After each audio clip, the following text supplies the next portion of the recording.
இசை பிரியை நீங்க. எனக்கு நல்லா தெரியும் உங்கள பத்தி. பழைய பாடல்கள் எல்லாம் நீங்க ரொம்ப விரும்பி கேட்பீங்க.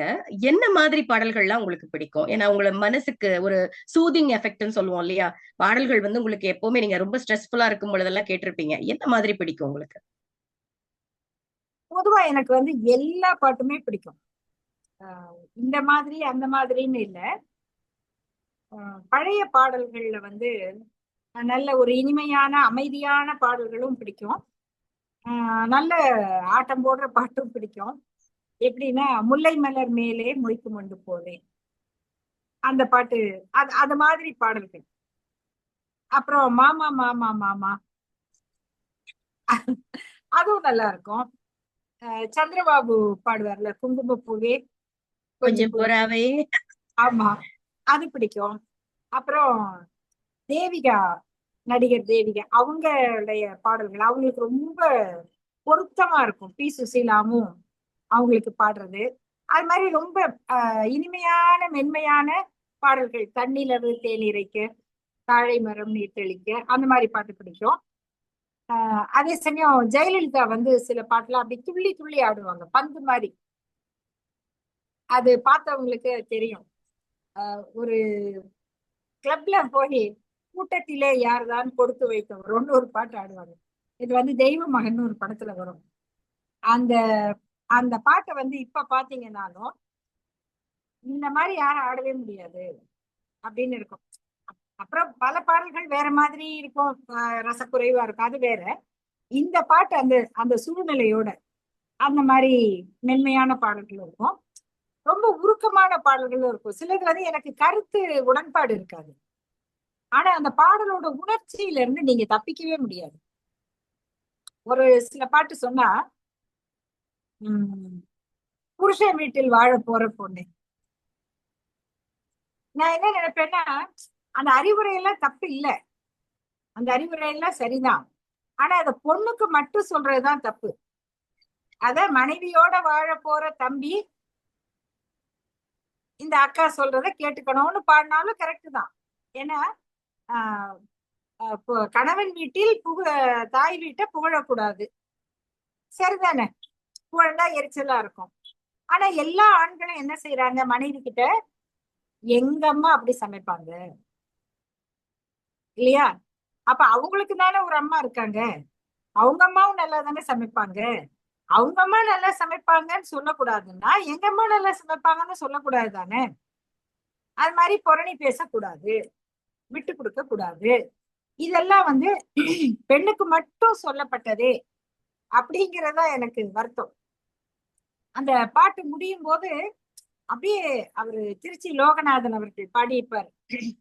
அவர் ரொம்ப அப்படியே உணர்ச்சி வசப்பட்டு, நீ வந்து பிள்ளைய பெத்து பேரனை பெத்து மக்களை பெத்து மனைய பெத்து பிள்ளை வயிற்றுல பேரனை பெத்து பேர வயிற்றுல பிள்ளைய பத்தி இப்படியே 100 வயசு வாழ போற தங்கச்சி, நமக்கு சாமி துணை இருக்கு தங்கச்சி அப்படின்னு முடியும். இங்க எனக்கு வந்து நான் பகுத்தறிவாதி, அவர் எப்படி சாமி துணை இருக்குன்னு சொல்லலாம் சண்டைக்கு போக முடியாது. அந்த ஒரு ஏழை மனிதனுக்கு அதுதான் அவருக்கான ஆறுதல். அப்ப நமக்கு எதுவுமே இல்லை, ஆனா நமக்கு சாமி துணை இருக்கு அப்படின்னு அந்த தங்கச்சிக்கு வந்து அவரு சொல்றாரு. அப்ப இதெல்லாம் புரிஞ்சாதானே நம்ம மக்கள்கிட்ட பேச முடியும். நான் அங்க போய் வந்து நான் புரட்சியாளர், அவர் அந்த அண்ணன் இப்படி சொன்னது தப்புன்னு பேச முடியாது. அவங்க சூழல் அப்படி. இது மாதிரி பாடல்களையும் ரொம்ப உணர்ந்து ரசிப்பேன். அப்புறம் கேட்டதும் கொடுப்பவனே கிருஷ்ணா கிருஷ்ணான்னு ஒரு பாடல். அதுல வந்து அந்த அந்த அனாதை குழந்தைகளோட நிலைமை, தாயிடம் வாழ்ந்ததில்லை கிருஷ்ணா கிருஷ்ணா, தந்தையை அறிந்ததில்லை, ஓரிடம் நீ கொடுத்தாய் கிருஷ்ணா, அதை உலகத்தில் வாழவிடு அப்படின்னு கேட்கும் போது இதான் அந்த குழந்தைங்களோட நிலைமை. அந்த இத பாடும்போது அந்த காட்சியில ஒரு குழந்தை வந்து வாயில கை சூப்பிக்கிட்டே பார்த்துட்டு, அந்த கை சூப்புங்கிறது உளவியல் ரீதியாக ஒரு ஏக்கம் தான். அது அந்த அந்த இடத்துல அது அவ்வளவு அழகா வச்சிருப்பாங்க. அது மாதிரி இதோ எந்த தெய்வம் முன்னாலேன்னு ஒரு பாட்டு இருக்கும். அதுல வந்து அது ஒரு குழந்தையோட பாடுற பாட்டு. அதுல வரும், பல நூல் படித்து நீ அறியும் கல்வி, பொது நலம் நினைத்து நீ வழங்கும் செல்வம், பிறர் உயர்வினிலே உனக்கிருக்கும் இன்பம் இவை அனைத்திலுமே இருப்பதுதான் தெய்வம். பாசமுள்ள பார்வையிலே கடவுள் வாழ்கிறான், அவன் கருணை உள்ள நெஞ்சினிலே கோயில் கொள்கிறான். அப்ப இது என்ன சொல்லுதுன்னா, இது ரெண்டும் இல்லைன்னா நீ பக்தி வேஷம் போடுறது பயன் இல்லையே. அந்த இடத்துல அந்த நோக்கம் இந்த பாசம் கருணைங்கிறது. இதெல்லாம் போல எங்க அம்மாவுக்கு ரொம்ப பிடிச்ச பாட்டு ஒண்ணு இருக்கு. எங்க அப்பாவுக்கு தியாகராஜ பாகவதர் பாட்டு தான் பிடிக்கும். அந்த படத்துக்கெல்லாம் கூட்டு போய் உட்கார வச்சிருவாரு. செகண்ட் ஷோவுக்கு வேற உட்கார வச்சு நாங்களாம் அப்படி தூக்கத்துல ஆடினா டீ வாங்கி கொடுப்பாரு. அப்ப தியேட்டர்ல கிளாஸ்ல டீ கொடுப்பாங்க. அந்த டீ வாங்கி கொடுத்து தியாகராஜ பாகவதர் படத்தை பார்க்க வைப்பாரு.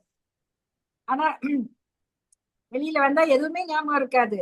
சொப்பன வாழ்வில் மகிழ்ந்தேன்னு ஒரு பாட்டு இருக்கு. சுப்பிரமணிய சுவாமி நாங்க எங்க அப்பாவை பார்த்து அப்படி பாடுவோம். அது ஆனா அம்மாவுக்கு தான் எங்களோட வர்ற ரசனை. அவங்களுக்கு இந்த மணமகளே மருமகளே வாவான்னு ஒரு பாட்டு. இது பொண்ணு அழைக்க போறதுனால எல்லா வீட்லயும் கல்யாண வீட்டுல அதான் பாடுவாங்க. அதான் மைக்ல ஓடும்.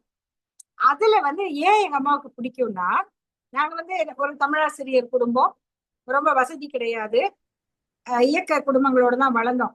டாக்டர் அம்மா சொன்னாங்க இல்லையா, 20 ஆண்டுக்கு முன்னாடி நான் அவங்க வீட்டுக்கு சிகாகோவுக்கு வந்திருக்கேன். அதுக்கு 20 ஆண்டுக்கு முன்னாடி அண்ணன் இளங்கோவன் வீட்டுக்கு பிச்சாண்டார் கோயிலுக்கு போயிருக்கேன். பள்ளி முடிச்சு கல்லூரிக்கு போறப்ப. அப்ப பாருங்க 40 ஆண்டுகால அவங்க என்னை பார்த்துட்டு இருக்கிறாங்க. அப்போ அவங்க வீடெல்லாம் ரொம்ப பெரிய வீடு. அந்த பிச்சாண்டார் கோயில்ல பெரிய வசதியான ஒரு வீடு. எங்க வீடெல்லாம் அப்படி கிடையாது.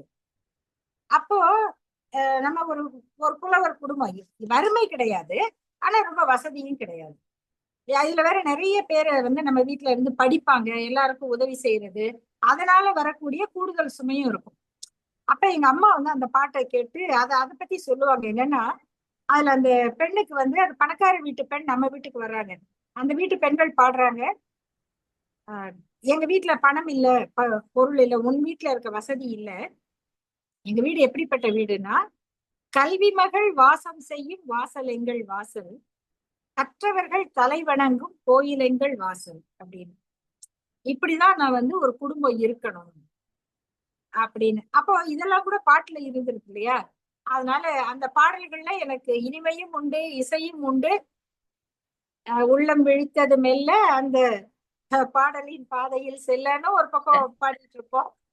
கங்கைக்கரை தோட்ட பாட்டு கூட நிறைய கேட்போம். அதுக்கு நடுவில் இந்த மாதிரி பாடல்கள் இருக்கும். அப்புறம் இளையராஜா வந்துட்டாரு எனக்கு 14 வயசுல. அப்புறம் இப்ப வரைக்கும் அவர் வேற கூட வந்துகிட்டே இருக்காரு. அதனால அந்த இசையோட நம்ம வாழ்றது மனசுக்கு ஒரு இனிமையானது. அவ்வளவுதான். அருமை அருமை. நீங்க சொன்ன நிறைய பாடல்கள் எனக்கும், ஏன்னா எனக்கு ரொம்ப மனசு கொஞ்சம் கனமா இருக்கக்கூடிய சூழல்ல கூட 4 பாட்டு கேட்டேன்னா அப்படியே பட்டாம்பூச்சி மாதிரி திரும்ப கிளம்பிடுவேன். அந்த மாதிரிதான் எனக்கு நீங்க மாமதுரை அன்னக்கிளி எங்க இடத்துல மாமா மாமா மாமா அந்த பாட்டும் பிடிக்கும்னு சொன்னீங்களா, எனக்கு ரொம்ப குஷி ஆயிடுச்சு. ஏன்னா எனக்கும் அது ரொம்ப பிடிச்ச பாடல். அதே மாதிரி நீங்க சொன்ன மாதிரி உங்க அம்மா உங்க வீட்டு சூழலை எடுத்து சொல்ற மாதிரி, எங்க வீட்டு வாசல்ல கல்வி இருக்கும், உனக்கு தேவையான வசதி வாய்ப்புகள் கம்மியா இருந்தாலும் மத்த விஷயங்கள்ல நாங்க அதிகமா உனக்கு வாசல் தேடி வந்தோருக்கு கல்வி காத்திருக்கும் அப்படின்னு சொல்ற மாதிரியான ஒரு சூழல். ரொம்ப அழகா சொன்னீங்க. நான் ஒரு புரட்சியாளர்னு வாதம் பண்ணிட்டு இருக்க முடியாது. கலையை ரசிப்பதில் தவறில்லை. நம்ம எதற்கும் நம்ம எதிரி கிடையாது. ஆனா ஒரு கருத்து தவறாக இருக்கும் பொழுதுதான் அங்க போராட்டம் தெரிக்கிறது.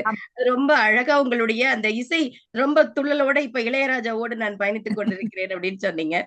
மகிழ்ச்சிமா மகிழ்ச்சிமா. உங்களுடைய இந்த இந்த பகுதியை யாரும் எதிர்பார்த்திருக்க மாட்டாங்க, இசைப்பிரியை.